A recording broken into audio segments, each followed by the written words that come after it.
প্রতিদিন সকালে উঠে একটার পর একটা হাঁচি হচ্ছে, নাক চুলকাচ্ছে, নাক দিয়ে জল পড়ছে, চোখ লাল হয়ে যাচ্ছে, চোখ দিয়ে জল পড়ছে, কারো কারো আবার এর সঙ্গে যোগ হয় গলা ব্যথাও। অনেকেই জানতে চান এটা কি শুধুই ঠান্ডা লাগা?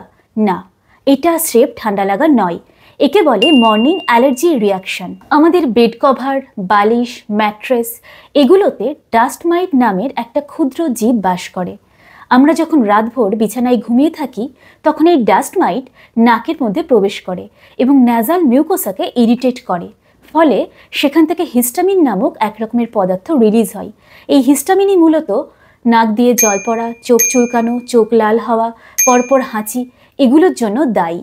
এখন প্রশ্ন হলো, এই ধরনের সমস্যা কেন সকালবেলায় বেশি হয়? রাতে বাতাসের ধুলো, টেম্পারেচার, হিউমিডিটির পরিবর্তন হয়, যা অ্যালার্জেনের কনসেন্ট্রেশন বাড়িয়ে দেয়।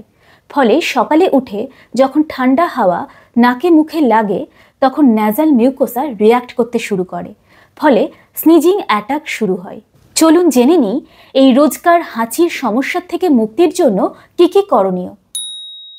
সপ্তাহে অন্তত 2 দিন বেড কভার, বালিশের কভার ভালো করে গরম জলে পরিষ্কার করুন। তোশক, বালিশ এগুলোকে নিয়মিত রোদে দেওয়ার ব্যবস্থা করুন। সকালে ঘুম থেকে ওঠার সাথে সাথে ঠান্ডা জল বা ঠান্ডা হাওয়া চোখে মুখে লাগাবেন না, এতে নাকের ফ্রি নার্ভ এন্ডিং আরও বেশি ইরিটেট হয় এবং হাঁচির সমস্যা আরও বেড়ে যায়।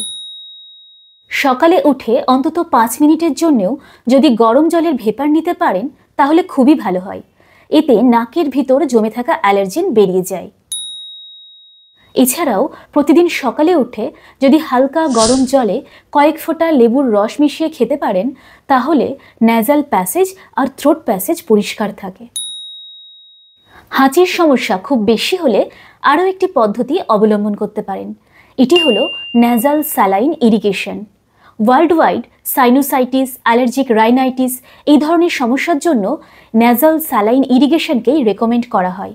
এর জন্য 1 কাপ গরম জল ভালোভাবে ফুটিয়ে নিন, এরপর এতে হাফ চামচ লবণ মেশান। মিশ্রণটি ঠান্ডা হলে একটা সিরিঞ্জের নিডল বাদ দিয়ে বা একটা স্কুইজ বোতলে একে ভরে নিন। তারপর এই স্যালাইন সলিউশন দিয়ে নাকের ভিতরটা ভালোভাবে পরিষ্কার করে নিন। প্রত্যেক দিন রাতে ঘুমানোর আগে এই পদ্ধতিতে নাক ধুয়ে নিতে পারেন। এতে ন্যাজাল মিউকোসা ময়েস্ট থাকে, ফলে কনজেশন কমে, এর ফলে হাঁচির সমস্যাও অনেকটা কমে যায়। তাই সকালে উঠে বারবার হাঁচি হলে শুধুই ওষুধের উপর নির্ভর করলে চলবে না, বরং এই ছোট ছোট টিপসগুলো মেনে চলুন এবং সুস্থ থাকুন। ভিডিওটি ভালো লাগলে অবশ্যই লাইক এবং সাবস্ক্রাইব করে পাশে থাকবেন।